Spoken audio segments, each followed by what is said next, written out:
Now, in the Holy Scriptures, there is no evidence whatsoever of true people of God, prophets or apostles, being concerned that they were possessed by the demons or by Satan.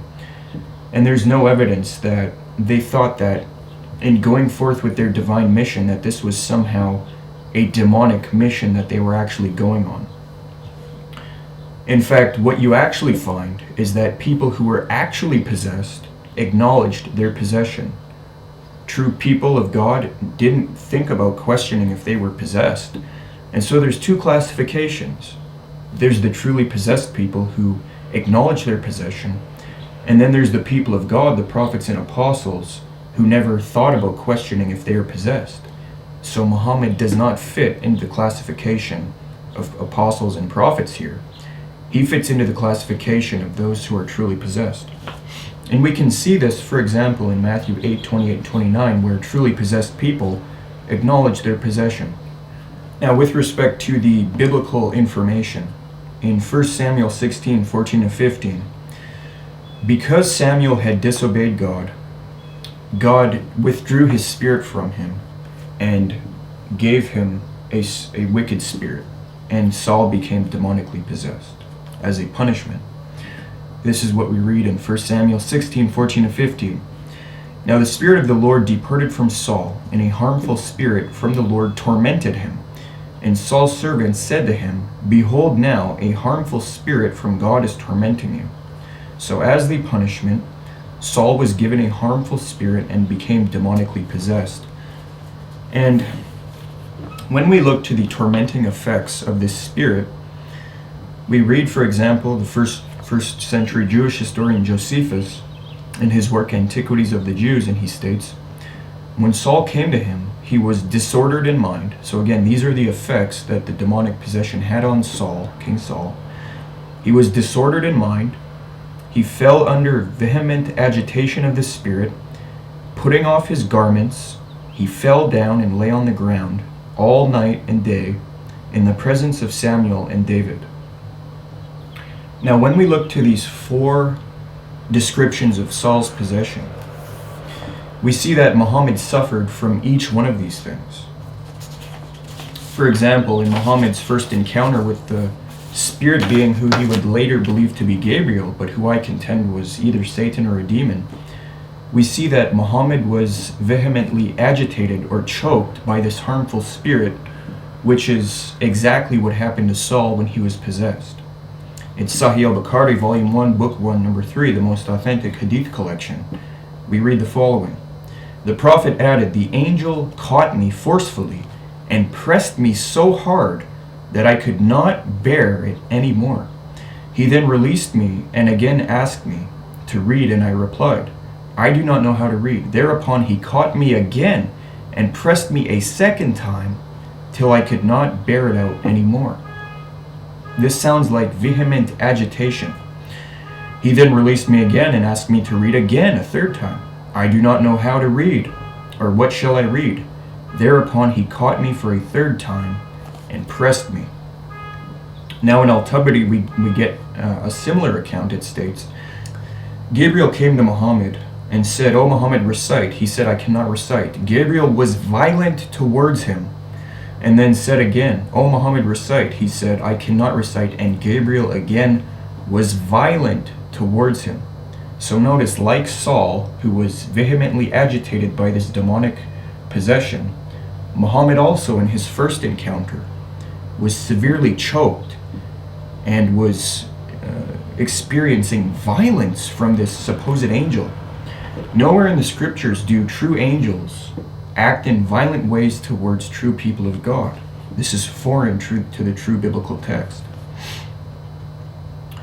It is also germane to note that in the Islamic sources, Muhammad's clothes fell to the ground. He was unconscious with his eyes upwards, similar to what happened to Saul.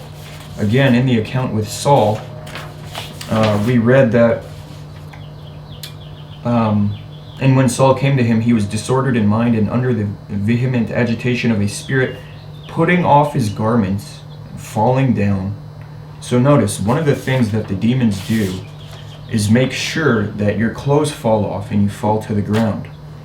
Well, we read in Sahih al-Bukhari, Volume 5, Book 58, number 170, that, quote, when the Kaaba was rebuilt, the Prophet and Abbas went to carry stones. Abbas said to the Prophet, take off and put your waist sheet over your neck, so that the stones may not hurt you. But as soon as he took off his waist sheet, he fell unconscious on the ground, with both his eyes upwards, the sky.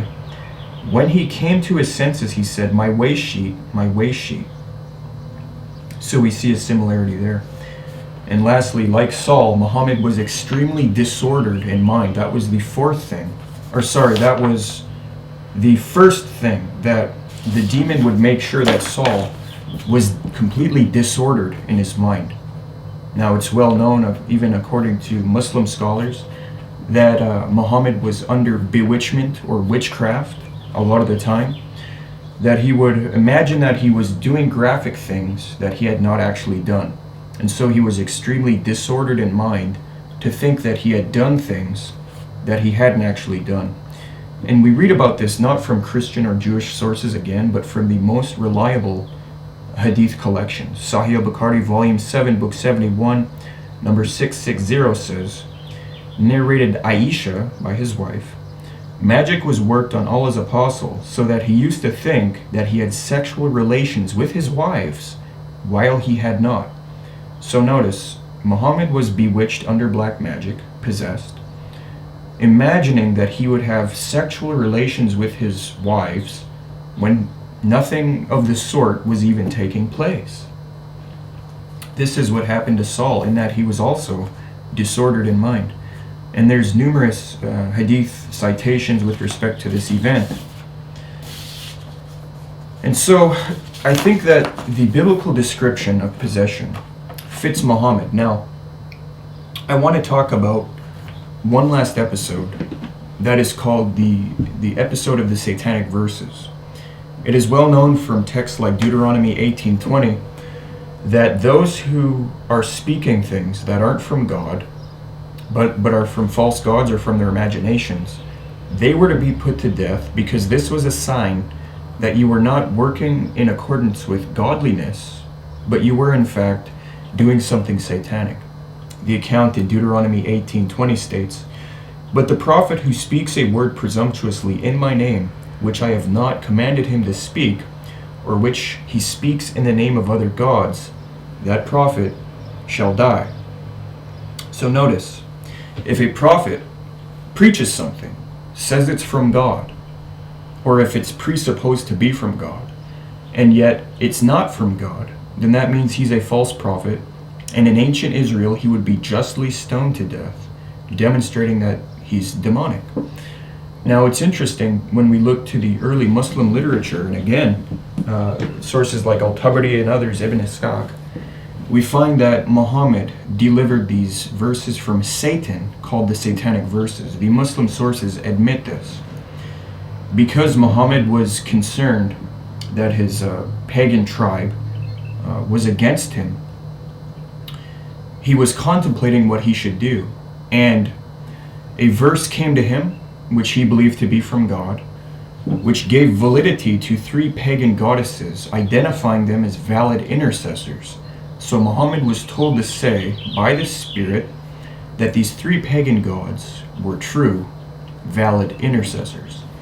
We read the account in Al-Tabari. It states, when the messenger of God saw how his tribe turned their backs on him, and was grieved to see them shunning the message he had brought to them from God, he longed his soul that something would come to him from God, which would reconcile him with his tribe.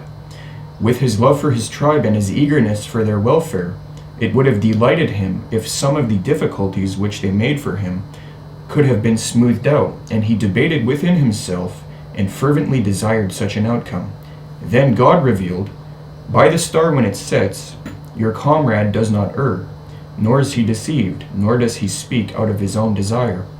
And when he came to the words, quote, have you thought upon Alat and Al-Usa and Manat, the third, the 3 pagan goddesses, the other, unquote, Satan cast on his tongue. This is the Muslim sources admitting this. Satan cast on his tongue, because of his inner debates and what he desired to bring to his people, the words, quote, These are the high-flying cranes. Verily, their intercession is accepted with approval. Al-Tabari, page 108. So notice, Muhammad is saying that God Almighty is telling him that these three pagan goddesses are true and their intercession is accepted with approval. According to the warning in Deuteronomy, chapter 18:20, again, the prophet who speaks a word presumptuously in my name, which I have not commanded him to speak, or which he speaks in the name of other gods, that prophet shall die. This demonstrates that Muhammad was not of God, but according to the biblical standard, Muhammad belonged to Satan. And this account can be found in other Muslim literature, early literature. And so again, I think the case for Muhammad's demonic possession, and this is just a brief sketch, the case is very strong. And so it's not surprising then to see many Christians rejecting Muhammad, because Muslims will exhort Christians to leave Christianity, leave the first century gospel message, leave Jesus' actual teachings as recorded in the New Testament to follow Muhammad. It's not surprising to see Christians rejecting Muhammad and rejecting this Muslim exhortation, because according to our scriptures, Muhammad fits the description of demonic possession. So I would exhort the Muslims to, again, you can read this article at Answering Islam. I would exhort you to reject Muhammad, to embrace the true teachings of Jesus Christ, receive what Christ did for you by faith so that you can be justified and made right with God, stop following a works-based salvation and a false prophet who is possessed. And I just pray that this material will help lead you to the truth, because again, dying in your sin and following a false prophet who is possessed is not going to be good. It's going to be disastrous for your soul, eternally speaking.